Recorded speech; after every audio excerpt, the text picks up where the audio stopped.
aquí con nosotros y oramos para que Dios lo ayude a él para que podamos juntos aprender de la palabra de Dios. Amén. Bueno, pues démosle un aplauso para darle la bienvenida, ¿no? Que se sienta en casa y que sea la palabra de Dios hablando.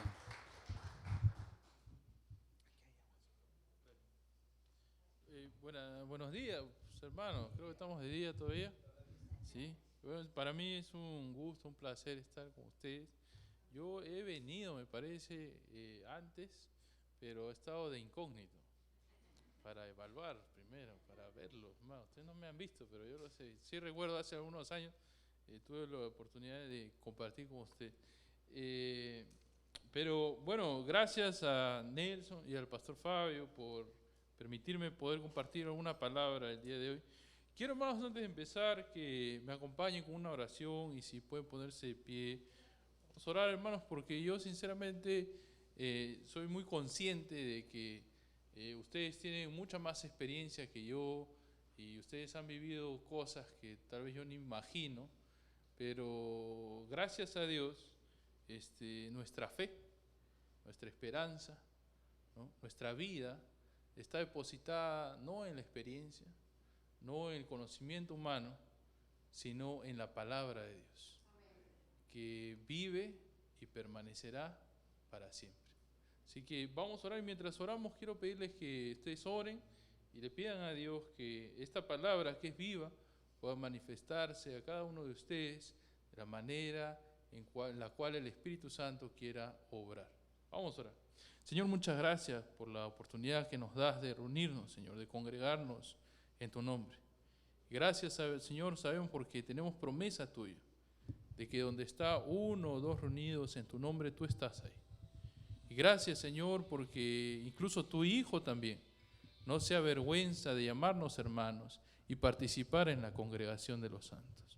Gracias, Señor, porque tu Santo Espíritu, Señor, está obrando y desea obrar con libertad. Permítenos, pues, no ser obstáculo para la obra de tu Espíritu Santo. Permítenos recepcionar bien tu palabra y ayúdame, Señor, a ser fiel y diligente, Señor, al abrir y exponer tu palabra. En el nombre de Cristo oramos. Amén. Pueden tomar asiento, hermano. Bien, bueno, hoy en día hay varias corrientes filosóficas o ideas, ¿verdad? Está esta idea de la posmodernidad y estas ideas progresistas, estas ideas progres, ¿verdad? Entonces, que nos enseñan que no hay una sola verdad, ¿no? Dicen, hay varias verdades. Y bueno, tú puedes tener tu verdad y yo mi verdad y así estamos felices. Las cosas no son blanco y negro, sino más bien son un abanico de grises, ¿verdad? Y no importa en qué punto del espectro tú te encuentras, estate tranquilo, tú estás bien.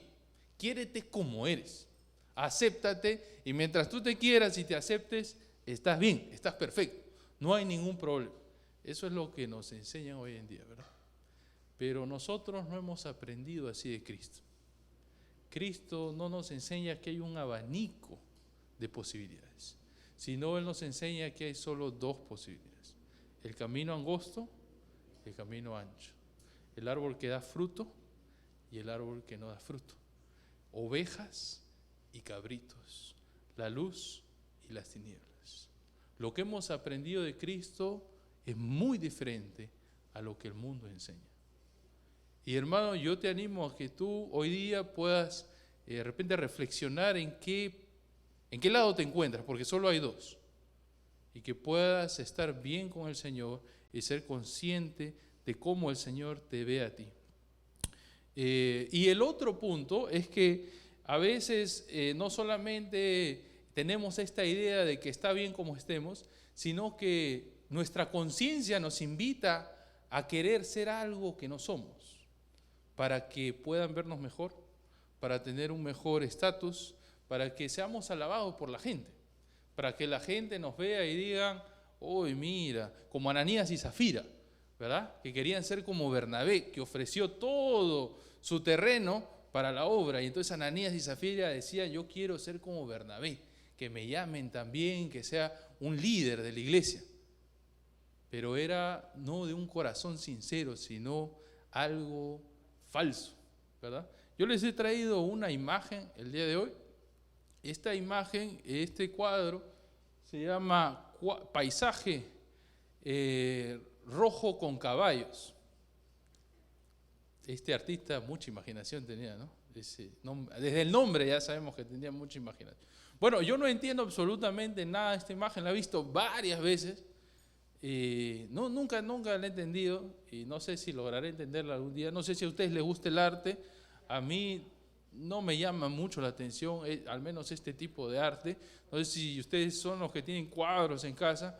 Yo no tengo cuadros en casa porque no me gusta verme, me asusto cuando me veo. Entonces, no tengo cuadro. No pagaría por este cuadro, no sé cuánto ustedes pagarían por este cuadro. Yo, sinceramente, si tuviera que poner algo, bueno, pagaría, no sé, $5, $10 máximo ya, y lo enseñaría. He pagado $10, mira, por este cuadro. Bueno, este cuadro fue subastado y se vendió por $700,000. Y el que lo pagó, bueno, no estaba triste, ¿no? No le dolió sacar del bolsillo. Estaba muy feliz que adquirió este cuadro. Es Compadok, el autor, inicio del siglo XX, pero después de un año y tantos que lo tenía, era el cuadro favorito que tenía en su casa. Tenía muchos cuadros, muchos artistas, pero este lo tenía en el centro de la sala. El que entraba, lo primero que veía era este cuadro, y él muy orgulloso de este cuadro. Cuando falleció el dueño del cuadro, sus hijos decidieron rematarlo, hacer otra subasta para venderlo. Y antes de la subasta tuvo que pasar otro escrutinio de especialistas, ¿no? Que detectan todo y también ven el valor del cuadro. Y no sé si ustedes ven, hay unos tonos de blanco. Bueno, lo que descubrieron esos especialistas que volvieron a hacer una investigación acerca del cuadro es que el color blanco tenía algunos químicos que solamente existen a partir de 1980. Y se dieron cuenta que el cuadro era falso. $700,000 y el cuadro era falso. ¿Quién lo había pintado? Beltracchi es el autor. Beltracchi es un especialista en falsificaciones. Puede falsificar cualquier tipo de cuadros, cualquier pintor, y fue descubierto justamente con este cuadro. Y no se sabe qué cantidades de cuadros existen en el mundo y en museos que no son reales, sino pintados por Beltracchi. Y Beltracchi es consciente del color blanco, porque él se acuerda, dice, sí, me dio flojera hacer el color blanco, que debía hacer con los químicos de ese tiempo, y decidí simplemente coger un blanco de hoy en día, ¿no? Me dio flojera y me descubrieron. Dice. Tarde o temprano te descubren. Tarde o temprano la verdad sale a la luz. Y Beltracchi se ha paseado por los museos del mundo y contándole a su esposa, mira, a veces este cuadro no es de ese autor, yo lo pinté. Y él se estima que ha hecho por lo menos unos $25 millones falsificando cuadros, que hasta el día de hoy no se saben cómo son. Solo un escrutinio muy profundo podría detectar eso. ¿Y sabes qué, hermanos? A veces hay cristianos así, que en apariencia, dice, tienen apariencia de piedad, pero que solamente un escrutinio muy profundo y delante del Señor pueden sinceramente ver si son verdaderos o falsos. El día de hoy vamos a hablar de con Dios o contra Dios.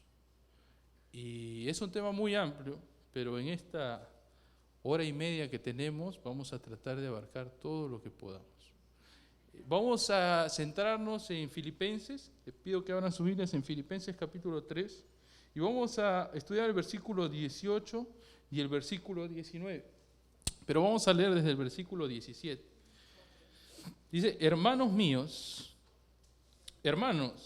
sed imitadores de mí y mirad a los que así se conducen según el ejemplo que tenéis en nosotros. Porque por ahí andan muchos. Hermanos, y son muchos, lamentablemente, de los cuales os dije muchas veces, y aún ahora lo digo llorando, que son enemigos de la cruz de Cristo, el fin de los cuales será perdición, cuyo Dios es el vientre y cuya gloria es su vergüenza, que solo piensan en lo terrenal. Pablo en el capítulo 2 y 3 empieza a desarrollar una idea falsa. Pablo tenía una pasión y como él se presentaba en muchas ocasiones, él era apóstol, pero no cualquier apóstol, él era apóstol a los gentiles. Y empezó a predicar este evangelio en la cual no había división de personas, no había judíos ni griegos, todos eran uno en Cristo. Pero los judíos, empezó a surgir una idea, ¿no? Una corriente entre los judíos, que era judaizarse. Y estos judaizantes decían, bueno, si tú eres gentil, y está bien que creas en Jesús, que es el Mesías, pero si quieres ser parte del pueblo de Dios, necesitas judaizarte, necesitas practicar ciertos ritos, ciertas leyes que solamente los judíos tenemos para que puedas tener entrada al pueblo de Dios. Y así hay hoy en día también mucha gente, ¿no?, que piensa que necesita hacer ciertas obras, que necesita hacer ciertas cosas para ganarse el cielo. Pero a partir del versículo 17, entonces Pablo habla de una idea contraria, porque hay otro extremo que no dice que necesitas hacer obras, sino más bien no necesitas hacer nada. Cristo lo hace todo. Basta con que tú reconozcas a Cristo como tu Salvador, basta con que tú creas en Cristo, basta con que tú abraces esta fe, de ahí vive tu vida como te plazca. No importa, ya tienes el ticket comprado, nadie te lo quita. Y entonces Pablo dice, eso tampoco es el Evangelio. Y eso es lo especial de las Escrituras. Tú no puedes quitar nada ni añadirle nada. Tú le quitas algo, ya no es el Evangelio. Le añades algo, no es el Evangelio tampoco. Ni le quitamos ni le sumamos, sino tal cual Cristo nos enseñó, es como nosotros debemos vivir. Y bueno, él desarrolla esta idea, y esta idea es en la que me quiero centrar ahora, y para identificar a estas personas que creían que podían vivir su vida como les plazca, que creían que el cristianismo era simplemente aceptar a Cristo y luego hacer lo que les venga en gana, es que escribe estos dos magníficos versículos. Y nos da tres características de este tipo de gente. Y quiero que las veamos. Versículo 19. El fin de los cuales será perdición, cuyo Dios es el vientre. Lo primero. Luego dice, y cuya gloria es su vergüenza. Y la tercera característica es que solo piensan en lo terrenal. Quiero que estudiemos estas tres características. Esto, hermanos, quiero que tengan presente siempre, son enemigos de la cruz de Cristo. Para Dios no hay medias tintas, ¿no? Decíamos. Para Dios no hay un intermedio. Bueno, algunos dicen, yo no soy tan religioso, pero no soy malo. O sea, Dios no puede decir que yo soy malo. Tampoco es que me sacrifico mucho por las cosas de Dios, pero no soy malo. Eso no existe para Dios. Para Dios o eres oveja o eres cabrito.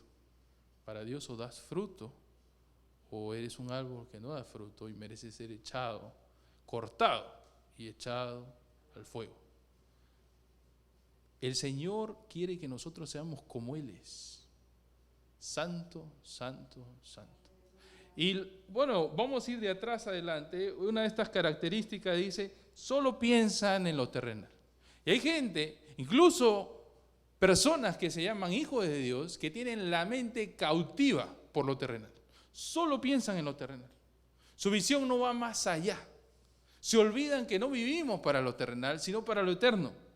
Se olvidan que somos peregrinos y pasajeros, ¿no? No quieren perder la ciudadanía americana nunca. Si le dan a escoger, ¿quieres ir al cielo o vivir eternamente como ciudadano americano? Y si yo agarro la green card y no la suelto, ¿verdad?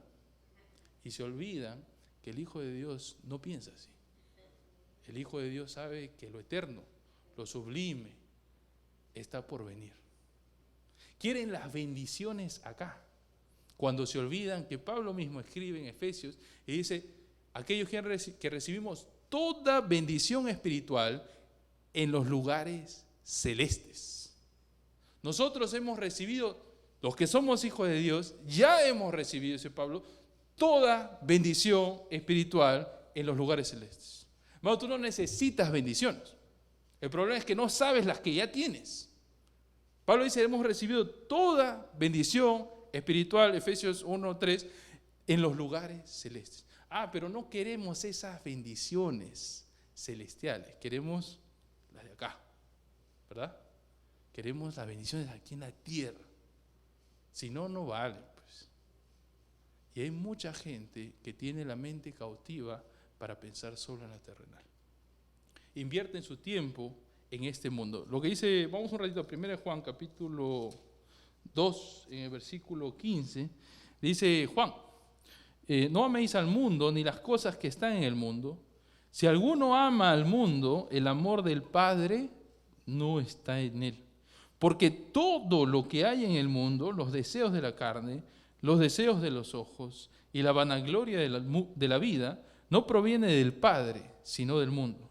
Y el mundo pasa y sus deseos, pero el que hace la voluntad de Dios permanece para siempre. Hay gente que quiere vivir para este mundo. Vive solo pensando en política y de lo único que habla es de la política, ¿verdad?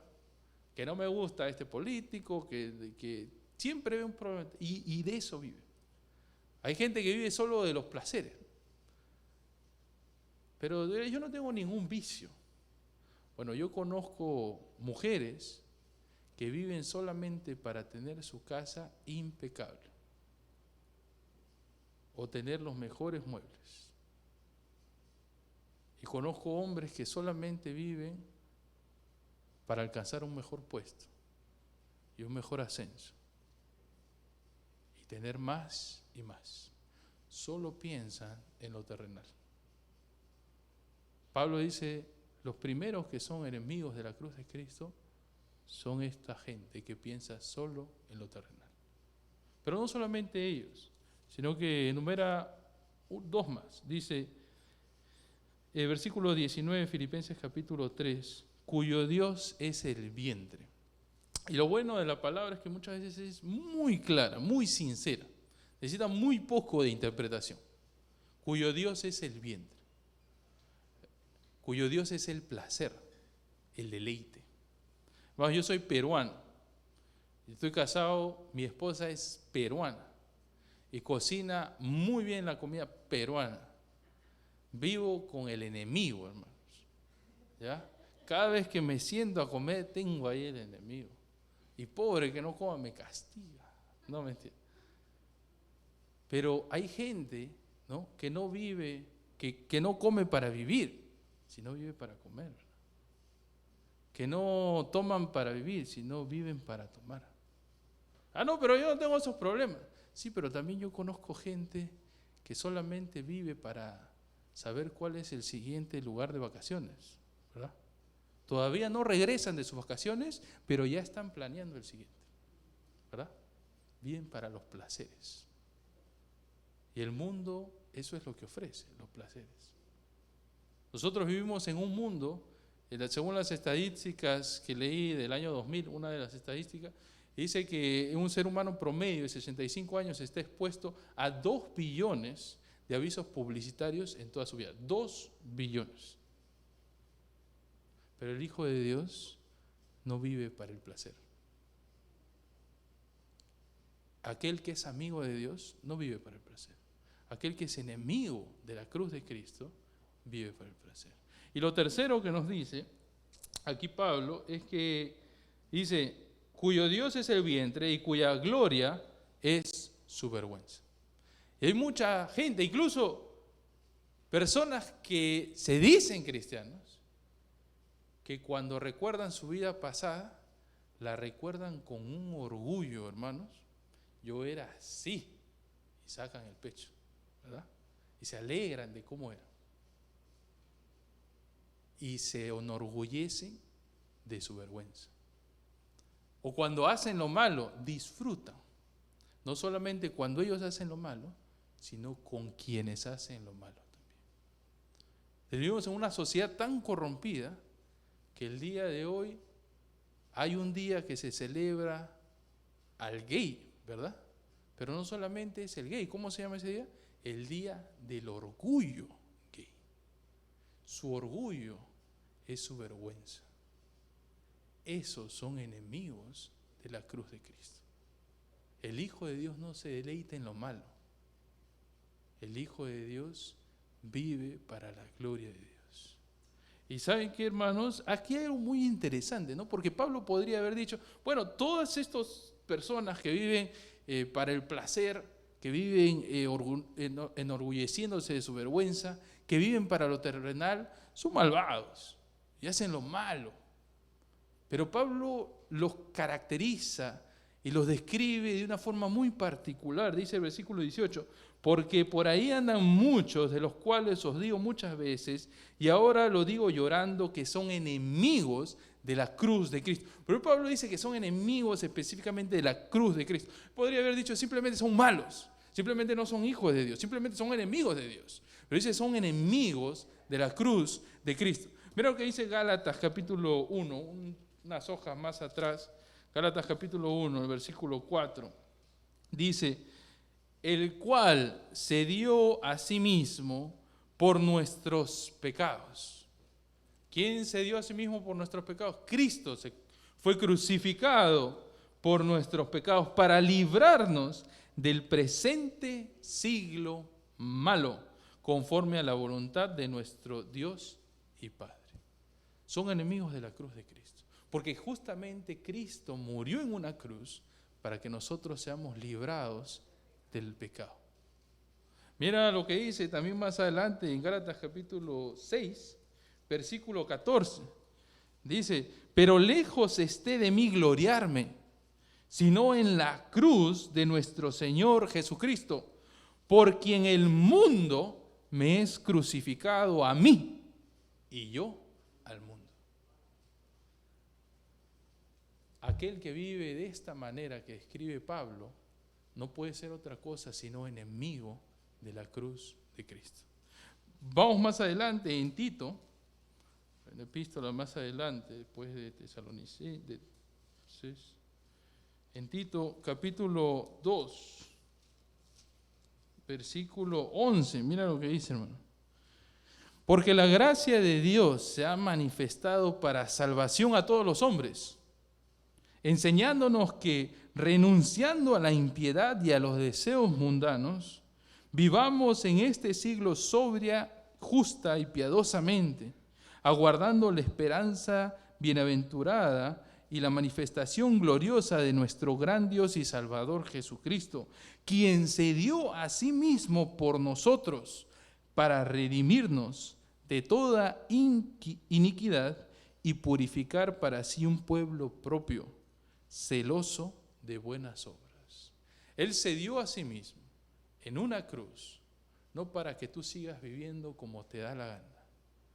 Él se dio a sí mismo en una cruz para hacer un pueblo celoso de buenas obras, para que los que viven ya no vivan para sí mismos, sino para aquel que murió por ti. Y cada vez que Pablo veía a estas personas, lloraba. Entre lágrimas les repetía a los filipenses, son enemigos de la cruz de Cristo. Porque lo único que hacen es blasfemar el nombre de Cristo y tirar por tierra el glorioso sacrificio de nuestro Señor Jesús el Cristo. Pero lo que olvidan estas personas, y mucho cuidado, hermano, si tú te encuentras entre este grupo, lo que olvidan estas personas es que hay un final. Filipenses capítulo 3, volviendo, dice, en el versículo 19, dice, el fin de los cuales será perdición. Esto es lo que olvidan estas personas que viven engañando a Dios, engañándose a sí mismo, engañando a todo el mundo. El fin de los cuales será perdición. No hay salvación ni esperanza para estas personas. Serán totalmente destruidas. Ustedes han venido estudiando Apocalipsis y saben que la segunda mitad del libro de Apocalipsis, a partir del capítulo 12, se trata principalmente de la destrucción de los enemigos de Dios. Empezando por Satanás. Todo aquel que es enemigo de Dios será destruido. No permanecerá en pie. Mucho cuidado si te encuentras entre este grupo. Mira, vamos a Mateo capítulo 24. Un ratito. Disculpen que los esté moviendo mucho, hermano. Mateo capítulo 24. Y en el versículo 37 dice: mas como en los días de Noé, así será la venida del Hijo del Hombre. Porque como en los días antes del diluvio, estaban comiendo y bebiendo, casándose y dándose en casamiento, hasta el día en que Noé entró en el arca. Y no entendieron hasta que vino el diluvio, y se los llevó a todos. Así será también la venida del Hijo del Hombre. Hay muchos que viven así, comiendo, bebiendo, casándose, disfrutando de la vida, de los placeres de la vida. Pero como en los días de Noé, su destrucción llegará. Como en los días de Noé, el Señor vendrá como ladrón en la noche para destruir. Hermano, mucho cuidado con lo que hay en tu vida. El Señor Jesucristo ha venido para quitar el pecado del mundo. Mira lo que dice, o yo lo leo en primera de Juan, capítulo 3, versículo 8, dice: el que practica el pecado es del diablo, porque el diablo peca desde el principio. Para esto apareció el Hijo de Dios, para deshacer las obras del diablo. Algunos dicen: yo tengo a Dios, a Cristo, pero soy esclavo del pecado. Y eso es totalmente imposible, que al mismo tiempo sea esclavo del pecado y al mismo tiempo diga ser hijo de Dios. El Señor ha venido para deshacer las obras del diablo. Spurgeon decía a sus estudiantes: tú puedes tomar 10 tipos de veneno y vas a morir, pero también puedes tomar un tipo de veneno y te aseguro que igual vas a morir. Así son también en las cosas espirituales. Tú puedes ser esclavo de 10 tipos de pecado y te aseguro que vas a morir eternamente. Pero también puedes ser esclavo de un solo tipo de pecado. Igualmente vas a morir eternamente.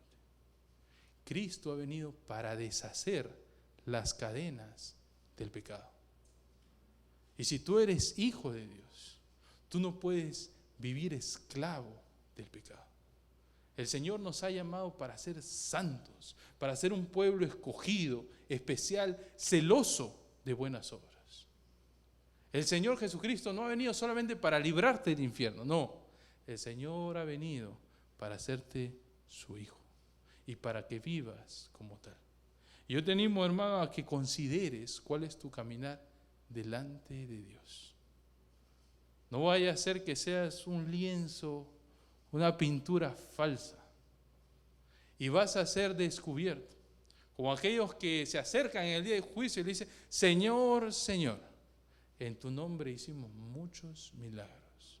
Y el Señor les dirá: apartados de mí, hacedores de maldad, nunca os conocí. Al Señor no le puedes engañar, hermano. Ustedes que vienen estudiando Apocalipsis, ¿qué le dice el Señor a las 7 iglesias? Yo conozco tus obras. Él sabe tus obras. A Él no le puedes engañar. Y que dice: pero una cosa tengo contra ti. Espero que el Señor, cuando se manifieste, no encuentre nada contra ti. Vamos a terminar con un tiempo de oración. ¿Nos ponemos de pie, por favor? Pastor Nelson.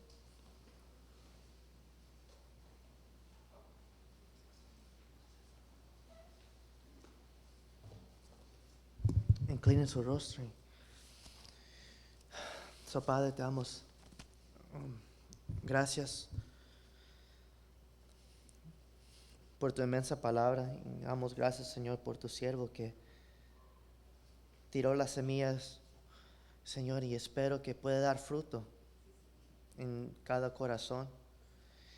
Y Padre, como hemos escuchado, que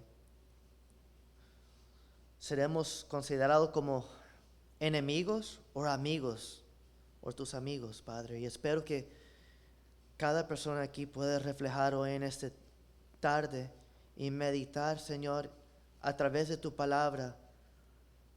Y que tu palabra, Señor, examina y prueba nuestros corazones, Padre.